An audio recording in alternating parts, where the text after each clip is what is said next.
I was having dinner with my father-in-law when my wife walked through the front door, expecting to find me alone and unsuspecting. Instead, she found me sitting across from her dad, sharing a meal and conversation. The look on her face was priceless. I smirked and delivered the line I'd been rehearsing all afternoon. That was fast. Done with him already. Her father blinked in confusion and asked, "What tax papers? Done with who?" Let me back up a week. My world shifted when my friend caught me after work and pulled me aside. She looked uncomfortable, almost sick to her stomach, as she told me she'd seen my wife kissing another man outside the real estate office where she works. Not a friendly peck on the cheek. A real kiss. A goodbye kiss between lovers. The kind that happens when someone thinks nobody's watching. I didn't want to believe it. My first instinct was to defend her, to find some innocent explanation. But as the hours passed, pieces started falling into place. The late nights showing properties. The increased attention to her appearance. The way she'd become protective of her phone. Most disturbing of all was how I suddenly couldn't stand her touch. The thought of kissing her made my stomach turn. Even her scent seemed different, foreign. Over the next few days, I started paying closer attention, really listening to her excuses, watching her body language when she lied. And she was lying, constantly, about where she'd been, who she'd talked to, why she was late. The woman I'd married had become a stranger, and not a particularly good liar. She must have sensed my change in behavior, because she started being more careful, more elaborate with her stories. That's when she texted me about helping her dad with tax documents. It was Tuesday afternoon, and she said she'd be home late. Something about the message felt off. Her dad is meticulous about his finances and handles everything himself. Plus, it's not even tax season. I decided to test her story. I drove straight to her father's house, a modest ranch about 20 minutes away. His car was in the driveway, but there was no sign of my wife. No extra car. Nothing. I knocked on the door, and he answered with genuine surprise. "Hey there. What brings you by? Come in, come in." I looked around the living room. No papers spread out on the table. No calculator or documents anywhere in sight. He was just watching the evening news and seemed completely relaxed. "Just thought I'd stop by and see how you're doing," I said, keeping my voice casual. "Haven't seen you in a while." He smiled warmly. This man had always treated me like the son he never had. He genuinely loved spending time with us, and the feeling was mutual, which made what I was about to discover even more painful. "I'm doing great. Was just thinking about calling you too. Haven't had a good meal with my favorite daughter and son-in-law in too long." That's when the idea hit me. "You know what? Why don't you come over for dinner tonight? I was planning to cook anyway." His face lit up. "That sounds wonderful. Let me grab my jacket." The drive back to my house gave me time to think. If she was really helping him with tax papers, she'd call to check on his progress. She'd mention our dinner plans. But my phone stayed silent. No calls, no texts asking how he was doing or if he needed anything else. I spent the afternoon preparing a nice meal. Nothing fancy, just the kind of home cooking he enjoyed. Grilled chicken, roasted vegetables, mashed potatoes. Comfort food that would make the evening feel normal and peaceful. Right up until it wouldn't be. Around 6:30, we sat down to eat. He was telling me about his garden plans for spring when we heard her car in the driveway. The garage door opened and closed. Her heels clicked across the kitchen floor, and then she appeared in the dining room doorway. The color drained from her face. Her mouth opened, then closed, like a fish gasping for air. She stood frozen, still holding her purse and keys, clearly trying to process what she was seeing. "Hi, sweetheart," I said calmly, cutting another piece of chicken. "How did the tax preparation go?" She managed a weak smile. "Oh, it went fine. Hi, Dad. I didn't expect to see you here." Her father looked confused. "Tax preparation? What are you talking about, honey?" That's when I delivered the line that had been building inside me all afternoon. That was fast. Done with him already. The silence that followed was deafening. Her father's confusion deepened, and he looked between us with growing concern. "What tax papers? Done with who?" My wife's face went from pale to flushed in seconds. Sweat beaded on her forehead, and I could see her mind racing, desperately trying to construct some explanation that would make sense. But there wasn't one. She'd been caught in a lie so obvious, so easily disproven, that even the most creative excuse wouldn't save her. I mean, Dad, didn't you call me about?" She looked at her father helplessly. He shook his head slowly. "I haven't talked to you in 3 days, sweetheart, and I certainly didn't ask for help with any tax papers. I finished those weeks ago. The trap was perfect, clean, undeniable. And the best part was that I didn't have to be the bad guy. I didn't have to accuse her of anything. Her own lies had caught her, right in front of the one person whose opinion mattered most to her. Her father, who had raised her after her mother passed away, who had always been proud of the woman she'd become, was now looking at her with growing disappointment and confusion. She tried to say something, but nothing came out. The weight of the moment was crushing her, and she knew it. This wasn't just about getting caught in a lie anymore. This was about everything that lie was meant to hide. And now, sitting at our dinner table, with her father as an unwitting witness, the truth was about to come out.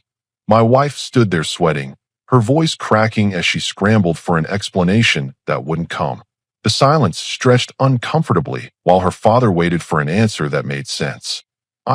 Maybe I misunderstood, she finally managed, her voice barely above a whisper. Maybe Dad mentioned something about paperwork, and I thought. No, honey, her father interrupted gently but firmly. I haven't mentioned any paperwork to you. Haven't needed help with anything like that.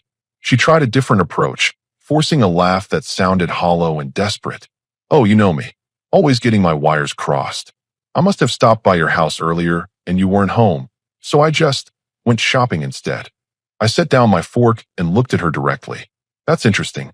What time did you stop by his house? Her eyes darted between her father and me. Around, 3? Maybe 4. Her father frowned. I've been home all afternoon. Haven't left the house since this morning. The sweat on her forehead was more noticeable now. She shifted her weight from one foot to the other, still clutching her purse like a shield. Maybe you were in the backyard? Or taking a nap? Honey, my hearing isn't that bad. If you'd knocked or rung the doorbell, I would have heard you. He was starting to sound concerned, not just confused. Are you feeling all right? You seem upset. That's when she made her biggest mistake. She pulled out her phone and said, "Let me call you, Dad." Maybe there was some confusion about timing. She dialed his number, and we all sat there listening to nothing. No ringing. No connection. Her father reached into his pocket and pulled out his phone. "Dead battery," he said, showing us the blank screen. "Been dead since yesterday. I keep forgetting to charge the thing." The look of pure panic that crossed her face was something I'll never forget. She'd been counting on calling him to somehow validate her story, maybe hoping he'd play along out of confusion or politeness. But a dead phone meant she couldn't even attempt that desperate move. "Well, that explains it," she said quickly, too quickly. "Your phone was dead, so when I came by, I couldn't reach you to let you know I was there." I leaned back in my chair, enjoying the show. "So you drove all the way to your dad's house, found he wasn't available, and then decided to, what exactly? Go shopping for 5 hours. I had errands to run. You know how it is." "What kind of errands?" Her mouth opened and closed again. She was drowning, and we both knew it. "Just grocery shopping. And I stopped by the mall." "Did you buy anything?" She looked down at her empty hands, then back at her purse. "No, nothing caught my eye." Her father was watching this exchange with growing alarm. The man who had raised 3 daughters alone knew when one of them was lying. He'd seen this same stammering, this same avoidance of eye contact, when they were teenagers trying to explain why they'd missed curfew. "Sweetheart," he said softly, "what's really going on here? You're acting strange, and this story isn't making sense." That's when I decided to drop the hammer. I turned to her father and said, "She texted me about helping you with tax papers because she needed an excuse to be late tonight. The question is, where was she really?" Her father's expression changed. The confusion was replaced by something harder, more serious. He looked at his daughter with the same stern gaze that had probably gotten confessions out of her when she was 16. "Is that true? Did you lie about helping me?" She started crying then. Not the gentle tears of someone who was sorry, but the ugly, desperate crying of someone who'd been caught and knew it. "Daddy, it's not what you think. I can explain everything." "Then explain it," I said calmly. "Start with where you actually were for the past 6 hours." I had to handle some things. Personal things. What kind of personal things require lying to your husband and using your father as an alibi? She couldn't answer. She stood there sobbing, mascara running down her cheeks, looking between her father and me like a cornered animal. Every second of silence made the truth more obvious. Her father stood up slowly. "I think I should go." "No," I said firmly. "I think you should stay. Your daughter has been using you to cover her tracks, and you deserve to know what she's been covering up." He sat back down, his face grave. He looked older suddenly, worn down by the realization that his daughter had involved him in deception without his knowledge. Please, she whispered. Can we talk about this privately? We are talking privately, I replied. This is our home, and your father is family. If you have something to say it now. She wiped her eyes with the back of her hand, smearing her makeup even more. You don't understand the pressure I've been under, the stress at work, the way you've been treating me lately. How have I been treating you lately? Cold, distant, like you don't want to be around me. I almost laughed. And when did this cold treatment start? About a week ago. You stopped kissing me goodbye. You barely talk to me. You act like I disgust you. Her father was listening intently now, trying to piece together what had caused this sudden change in our marriage. Maybe, I said slowly, I started acting differently because I found out something that changed how I see you. The room went completely silent. She stopped crying, stopped moving, stopped breathing for a moment. Her father leaned forward slightly, sensing that we were finally approaching the truth. What did you find out? She whispered. I looked her straight in the eyes. That you've been kissing other men. The reaction was immediate and telling. Instead of shock, instead of denial, instead of outrage at such an accusation, she just closed her eyes and slumped against the doorframe like all the fight had gone out of her. Her father's sharp intake of breath broke the silence. What? Her father's what? Hung in the air like a thunderclap. He stared at his daughter, waiting for her to deny it, to laugh it off, to do something other than stand there looking defeated. Instead, she opened her eyes and said the worst possible thing. It's not what you think. Not a denial. Not outrage at being falsely accused. Just, it's not what you think. Her father's face crumpled with disappointment. Then tell me what it is, I said, my voice steady and controlled. Because what I think is that you've been cheating on me and lying about it. She pushed herself off the doorframe and took a shaky step into the room. It wasn't supposed to happen. Things got complicated. Complicated how? Her father asked, his voice barely controlled. You're married. How complicated can it be? She looked at him with desperate eyes. Daddy, you don't understand. Things haven't been good between us for a while. I felt lonely, disconnected. So you decided to connect with someone else? I interrupted. While wearing your wedding ring and coming home to me every night. It wasn't like that. He's just a colleague. Someone who understood what I was going through at work. We talked, and over time you started kissing him in parking lots. I finished. How long has this been going on? She hesitated, calculating how much truth she could get away with. A few weeks, maybe a month. Try again. 2 months. But nothing serious happened. Just talking mostly. I turned to her father. She was seen kissing him outside her office last week. This wasn't talking. This wasn't emotional support. This was a physical affair. Her father looked like he'd been slapped. Is that true? She nodded miserably. But it was just one kiss. A goodbye kiss. He's being transferred to another office, and I was saying goodbye. The lies kept coming, each one smaller and more pathetic than the last. I could see her father processing this information, watching his daughter transform from the person he thought he knew into someone he didn't recognize. Who saw you? She asked suddenly. Does it matter? Yes, it matters. Because if someone saw us, they might have misunderstood what they were seeing. I shook my head.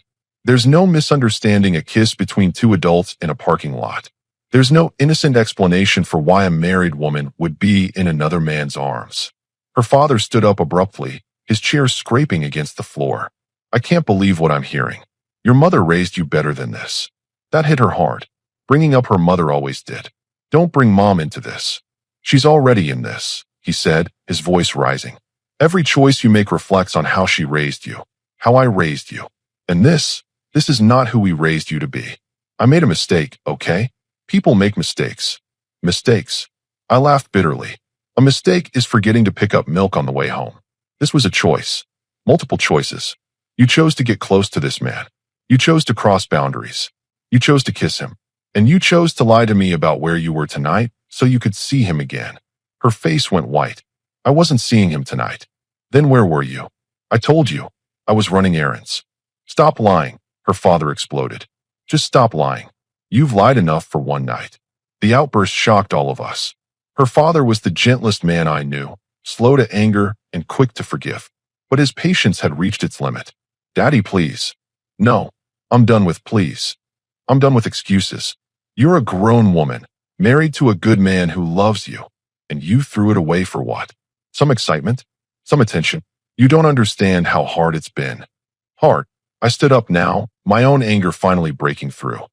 Marriage is hard for everyone. You think I haven't had opportunities? You think I haven't met women who were interesting, attractive, available? But I made a commitment to you. I honored my vows. I know, but there is no but. There's right and there's wrong. There's faithful and there's unfaithful. There's honest and there's what you've been doing. Her father was shaking his head slowly. I don't even know who you are anymore. The daughter I raised would never have done this. People change, Dad. Yes, they do. And you've changed into someone I don't recognize. Someone who lies to her family, cheats on her husband, and then makes excuses instead of taking responsibility. The weight of his disappointment was crushing her. I could see it in the way her shoulders sagged, the way she seemed to shrink into herself. Her father's opinion had always mattered more to her than anyone else's. Losing his respect was devastating. What do you want me to say? She whispered. I want you to tell the truth, I said. All of it. No more lies, no more half-truths, no more minimizing. What really happened between you and this man? She looked at the floor. We started talking about work. He was having problems with his manager, and I was having issues with some difficult clients. We'd grab coffee after work sometimes, just to vent. When did it become more than venting? About 6 weeks ago. He was going through a divorce, and I was feeling disconnected from you. We were both vulnerable. So you decided to be vulnerable together. It wasn't planned. One evening, we were talking in his car, and he kissed me. I should have stopped it, but I didn't. And it continued from there. Yes. Her father's voice was barely audible. How could you do this to him? He treats you like a queen. He works hard, provides for you, loves you unconditionally, and you repay him by sneaking around with another man. I know it was wrong. Wrong doesn't begin to cover it, I said. This isn't a momentary lapse in judgment. This is a pattern of deception that's been going on for weeks. Every day you came home to me, kissed me, told me you loved me. You were lying. She finally looked up at me, and I saw something that surprised me. Relief. Like she was tired of carrying the weight of her secrets. You're right, she said quietly. I've been lying to you. About where I was, who I was with, what I was doing. And I'm tired of lying. It was the first honest thing she'd said all night. Her father sat back down heavily, like the weight of her confession had physically drained him. He stared at his hands for a long moment before looking up at her with eyes full of pain. So it's true. My daughter is an adulteress. The word hit her like a physical blow. Daddy, don't say it like that. What should I call it? What's the nice word for a married woman who kisses other men and lies to her husband about it? She had no answer for that. Neither did I, frankly. Her father had cut straight to the heart of it with brutal honesty. How long were you planning to keep this going? I asked. Until he finished his divorce? Until you decided you wanted him more than me? Or were you just going to keep both of us hanging on indefinitely? I don't know. I wasn't thinking that far ahead. You weren't thinking at all, her father said bitterly. You were being selfish, pure and simple. I was confused. My marriage felt stale, and he made me feel alive again. Your marriage felt stale? I couldn't keep the incredulity out of my voice. We've been together for 4 years. We own a home together. We've talked about starting a family. And you threw all of that away because you were bored. Not bored. Disconnected. Did you try talking to me about feeling disconnected? Did you suggest counseling? Did you make any effort to fix what was wrong before you decided to find someone else? She opened her mouth, then closed it. We both knew the answer. Her father leaned forward. You know what your mother would say if she were here? Dad, please don't. She'd say that marriage isn't about feeling alive every single day. It's about commitment. It's about working through the hard times instead of running away when things get difficult. Mom's been gone for 8 years. Things are different now. Right and wrong haven't changed, he said firmly. The values she taught you haven't changed. You've just chosen to ignore them. I watched this exchange with fascination. Her father was destroying her justifications more effectively than I ever could. Coming from him, these words carried the weight of a lifetime of love and guidance. I made a mistake, she said again, the phrase becoming meaningless through repetition. No, I said, you made dozens of mistakes. Every time you met him, every time you lied to me, every time you came home and pretended everything was normal. Those weren't accidents. They were choices. Her father nodded grimly. And now you have to live with the consequences of those choices. What consequences? She asked, and I realized she still didn't understand the gravity of what she'd done. Well, for starters, your marriage is over, I said matter-of-factly. That got her attention. What? No, we can work through this. Couples recover from affairs all the time. Couples where both people want to save the marriage, maybe. But I don't. She stared at me like I'd spoken in a foreign language. You don't mean that. I absolutely mean it. The woman I married wouldn't have done what you've done. The woman I married respected me, respected our vows, respected herself. You're not that woman anymore. People change. I can change back. Can you? Can you undo the past 6 weeks? Can you unkiss him? Can you take back all the lies you've told me? Her father was watching our exchange with sad resignation. He's right, sweetheart. Some things can't be undone. So that's it. You're just going to give up on us. There was panic in her voice now. I'm not giving up on anything. You already gave up. You gave up the day you decided another man was more important than your marriage. He wasn't more important. It wasn't about importance. Then what was it about? She struggled for words. It was about feeling wanted, feeling special, feeling like someone cared about what I had to say. I cared about what you had to say. I always cared. But apparently my caring wasn't enough, or wasn't the right kind, or wasn't exciting enough. Her father shook his head. Do you hear yourself? You're blaming him for your affair. You're making yourself the victim in a situation where you were the one who betrayed your vows. I'm not making myself the victim. I'm trying to explain why it happened. Why doesn't matter? I said. How does it matter? The only thing that matters is that it did happen, and now we have to deal with the consequences. The consequences don't have to include divorce. Yes, they do, because I can't trust you anymore. I can't look at you without wondering where you've really been. I can't kiss you without thinking about who else you've been kissing. I can't share a bed with you without feeling sick to my stomach. That last part hit her hard. She hadn't realized how deeply her betrayal had affected me physically, emotionally. I can earn your trust back. How? By promising never to do it again. By going to counseling? By being extra nice for a few months until I let my guard down. Yes, whatever it takes. What it would take is a time machine. And since that doesn't exist, we're done. Her father stood up again. I think I really should go now. This isn't my place anymore. It is your place, I told him. Your family. You're welcome here anytime. But she's not welcome here anymore. The finality of that statement seemed to register with both of them. Her father looked at his daughter with a mixture of love and disappointment that was heartbreaking to witness. Where will I go? She asked quietly. Call your sisters. Go to a hotel. Figure it out. But you're not sleeping in my house tonight. Our house. My house. I've been making the mortgage payments while you've been making out with your colleague. Her father winced at my bluntness, but he didn't contradict me. He walked over to his daughter and put his hands on her shoulders. I love you, he said quietly. I'll always love you. But I'm ashamed of what you've done, and I'm disappointed in the person you've become. You need to think long and hard about who you want to be going forward. He kissed her forehead, then turned to me. I'm sorry this happened to you. You deserved better. Thank you for saying that. It's the truth. You've been a good husband to her and a good son to me. That doesn't change just because she made bad choices. As he headed for the door, she called after him. Daddy, wait. You're just going to leave me here. He turned back, and for the first time all evening, he looked every one of his 68 years. You're not a child anymore. You made adult choices, and now you have to face adult consequences. Your husband is right to ask you to leave. If you were my son-in-law and someone had treated you this way, I'd tell you the same thing. And with that, he walked out, leaving her alone with me and the wreckage of her marriage. As her father reached the door, I called after him. Let me give you a ride home. He turned back and shook his head firmly. No, thank you. I'll call a taxi. I need some time to think about all this.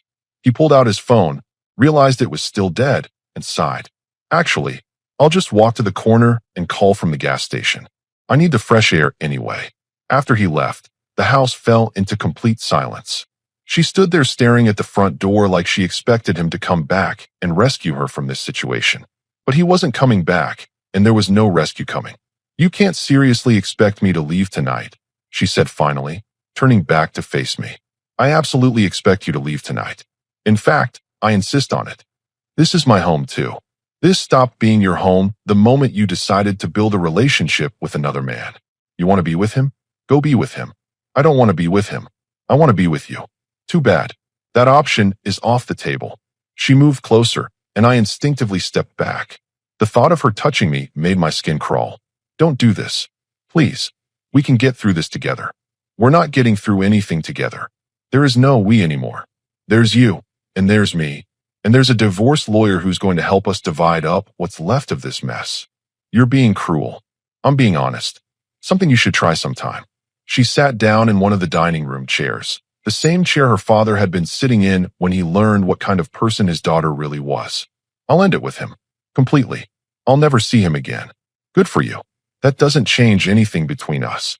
It changes everything. It means I'm choosing you. You already made your choice. You chose him. Multiple times. For weeks. This isn't you choosing me. This is you trying to avoid consequences. She started crying again, but this time it felt calculated, manipulative. I was confused. I was going through something, and I handled it badly. But it's over now. You're right. It is over. I don't mean the affair. I mean this conversation. This fight. We can move past this. I can't move past this. I won't move past this. You betrayed everything we built together, and you did it without a second thought. That's not true. I thought about it constantly.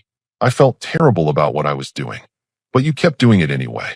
Feeling bad about betraying me didn't stop you from betraying me. She wiped her eyes with her sleeve. What if I go to counseling? What if I figure out why I did this and make sure it never happens again? What if you take responsibility for your actions without trying to fix what can't be fixed? Anything can be fixed if both people want it badly enough. But I don't want it. That's what you're not understanding. I don't want to rebuild trust with someone who destroyed it so easily. I don't want to spend years wondering if you're telling me the truth. I don't want to work on a marriage with someone who threw it away the first time she got bored. I wasn't bored. I was lonely. You were married. If you were lonely, you should have talked to your husband, not found another man to keep you company. She stood up abruptly, anger replacing the tears. You're being stubborn. You're letting your pride get in the way of saving our marriage. My pride? This isn't about pride. This is about self-respect. This is about not allowing someone to treat me like garbage and then expecting me to be grateful for the opportunity to be treated like garbage again in the future. I never treated you like garbage. You absolutely treated me like garbage. You came home to me every night after spending time with him. You let me kiss you, hold you, make love to you, all while you were thinking about someone else. If that's not treating someone like garbage, I don't know what is. That stopped her cold. She hadn't thought about it from that perspective, about how her betrayal had contaminated every intimate moment between us. I wasn't thinking about him when I was with you. You were thinking about him enough to keep seeing him. You were thinking about him enough to lie to me so you could spend time with him. You were thinking about him enough to risk everything we had together. It wasn't supposed to go that far, but it did go that far. And now here we are.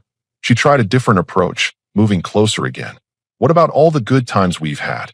What about our history together? What about the plans we made? What about them? Do you think happy memories erase betrayal?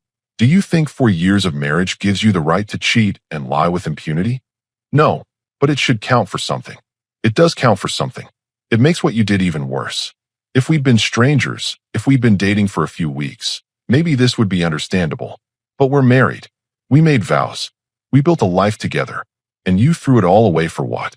A few exciting conversations with a man going through a divorce. You make it sound so trivial. It was trivial. That's the worst part. You didn't destroy our marriage for true love or a deep connection. You destroyed it for attention and validation from someone you barely knew. She slumped back into the chair, finally beginning to understand the magnitude of what she'd lost. So that's it. For years together, and you're just done? I'm not done. You were done weeks ago when you decided kissing another man was more important than respecting your husband. I never said he was more important. You didn't have to say it. You showed it. Every time you chose to see him instead of coming home to me. Every time you lied about where you were. Every time you put his feelings and your feelings ahead of mine. The silence stretched between us. She was finally starting to grasp that no amount of pleading or promising or crying was going to change my mind. What happens now? She asked quietly. Now you pack a bag and leave. Tomorrow you can come back when I'm at work and get whatever else you need. After that, we communicate through lawyers. Where am I supposed to go? Call your sisters. Go to a hotel. Go to his place. I honestly don't care. He's married. He's getting divorced, remember? Maybe you can help each other through your respective breakups. She flinched at that. You're being cruel again. I'm being practical. You wanted to explore a relationship with him. Now you're free to do that without lying to anyone about it. I don't want a relationship with him. I want my marriage back. Your marriage is over. It ended the moment you kissed him. Everything since then has just been me figuring out what you'd already decided. She stood up slowly, defeat written across her face. I'll pack a bag. Good idea. As she headed upstairs, I started clearing the dinner table. Her father and I had been having such a pleasant meal before she arrived. Now the food was cold, the evening was ruined, and everything was different. 20 minutes later, she came back downstairs with a suitcase and her car keys. I'll call you tomorrow. Don't. Have your lawyer call my lawyer. I don't have a lawyer. Then you'd better get one. She stood at the front door, looking back at me one more time. This isn't how I wanted things to end. This isn't how I wanted things to end either. But you made choices that led us here, and now we both have to live with them. I love you. No, you don't. If you loved me, you wouldn't have done what you did. What you feel is regret, guilt, and fear of being alone. But it's not love. And with that, she walked out of my house and out of my life. 6 months later, I was having dinner with my former father-in-law again. Same restaurant we'd gone to for years, same corner booth, but everything was different now. How's the new place treating you? He asked, cutting into his steak. Good. Really good, actually. Smaller than the house, but it's mine. No shared history, no bad memories. He nodded approvingly. Sometimes starting fresh is exactly what you need. We ate in comfortable silence for a while. Our relationship had actually grown stronger since the divorce. Without her drama and lies between us, we could just be two men who genuinely enjoyed each other's company. She called me last week, he said eventually. How's she doing? Not well. The thing with that man fell apart within a month. Turns out he wasn't as interested in a serious relationship as she thought. I wasn't surprised. Men who pursue married women aren't usually looking for commitment. She's been asking about you, wanting to know if you ever mention her, if you seem lonely, if you're dating anyone. What do you tell her? I tell her it's none of her business, that she made her choices and now she has to live with them. He took a sip of his beer. She's been staying with her sister, but that's not going well either. Apparently, she's become bitter, angry at everyone else for her problems. That sounds about right. Her sisters are fed up with her. They supported her at first, thought maybe you were being too harsh. But after listening to her blame everyone but herself for months, they're starting to see what really happened. I wasn't vindictive enough to feel satisfied by her struggles, but I wasn't sympathetic either. She'd created this situation. She asked if I thought you'd ever take her back. What did you tell her? I told her that a smart man doesn't put his hand back in a fire after he's been burned. That made me smile. That's good advice. I learned it from experience. Your mother-in-law wasn't perfect either, but she never betrayed me. That's a line you don't cross. How do you feel about all this? Honestly, he set down his fork and looked at me directly. I'm proud of you. You handled an impossible situation with dignity. You didn't get vengeful.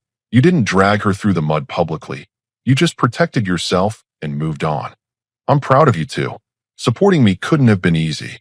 It was the easiest thing in the world. You were wronged, and she was wrong. Blood doesn't change that. The waitress refilled our drinks. After she left, he leaned forward slightly. I have something to tell you. Her sisters and I have been talking. We want you to know that you're still family to us. What she did doesn't change how we feel about you. That means everything to me. Good. Because I'd hate to lose the best son-in-law I ever had just because my daughter made terrible choices. We finished our meal talking about work, sports, his garden plans for spring. Normal conversation between two men who respected each other. As we got ready to leave, he put his hand on my shoulder. You know she's hoping you'll reach out eventually, that you'll miss her enough to give her another chance. What do you think the odds of that are? 0. And I'm glad. You deserve someone who understands what loyalty means. Walking to our cars, I reflected on how much had changed. 6 months ago, I'd been married to a woman who lied to my face daily. Now I was free, honest relationships with people who actually cared about me, and a clear conscience. She'd gambled our marriage on the excitement of an affair and lost everything. I'd been forced to start over, but I'd gained something valuable, the knowledge that I could trust my instincts and protect myself when necessary. Her father was right. I deserved someone who understood what loyalty meant. And someday, when I was ready, I'd find that person. But today, I was content being alone and honest rather than married and deceived. It was a good trade. 근데 통일이 안 된다 어차피. 예. 그 김정은 모가지 안 따는 이상 절대 통일은 안 된다. 그래서 밥 좀 시킵시다. 예. 통일되면은 솔직히 말할게. 통일되면은 북한 여자들은 이제 남한 남자들이랑 결혼하려고 진짜 길을 쓰겠지. 남한 남자들도 북한 여자들이랑 결혼하려고 길을 쓰겠지. 그렇기 때문에 오히려 좋기는 하지. 통일되면은 또 이제 인구도 많이도 늘어나고 기혼자 수도 늘어날 거고 당연히. 통일돼서 나쁜 건 없어. 좋은 게 많지 사실. 뭐 통일되면 우리가 뭐 북한에 돈 많이 줘야 되고 도와줘야 되니까 힘든 거 아니냐라고 말하겠지만 아니죠. 그 와중에 일자리 창출도 되고 생각을 해봐. 오히려 경제가 선순환된다니까. 경제 선순환에 국가적으로도 안보도 더 좋아지고 국가적으로 국방력이다 그런 것도 다 좋아져. 통일을 한다고 생각을 해봐. 그러면 일자리 창출도 돼요. 일자리 창출 플러스 그리고 또 기혼자 수가 늘어나기 때문에 출산율도 늘어나고 그리고 이제 사람이 많아지고 막 또 이제 북한에 있는 그 막 핵 이런 것도 있을 거 아니야. 그러면은 국가 안보 국방력도 높아지고 전체적으로 다 좋아져. 근데 사람들은 너무 한 가지만 봐. 우리나라가 북한한테 이제 통일을 하면은 돈을 줘야 되기 때문에 좀 지원을 많이 해줘야 되기 때문에 우리나라 손해 아니냐. 아니죠. 서로서로 상생하면서 같이 커가면은 나쁘지 않지. 좋은 거지 오히려. 그러면서 이제 북한에 있는 뭔가를 빼내올 수 있는 거면 또 우리도 서로서로 좋은 거고. 콩고물이라도 떨어져서 먹으면 좋은 거고. 그렇기 때문에 뭐 우리가 뭐 통일이 되면 안 좋다 그런 건 아니야. 무조건 좋아. 통일은 무조건 좋아. 무조건 좋아. 맞잖아.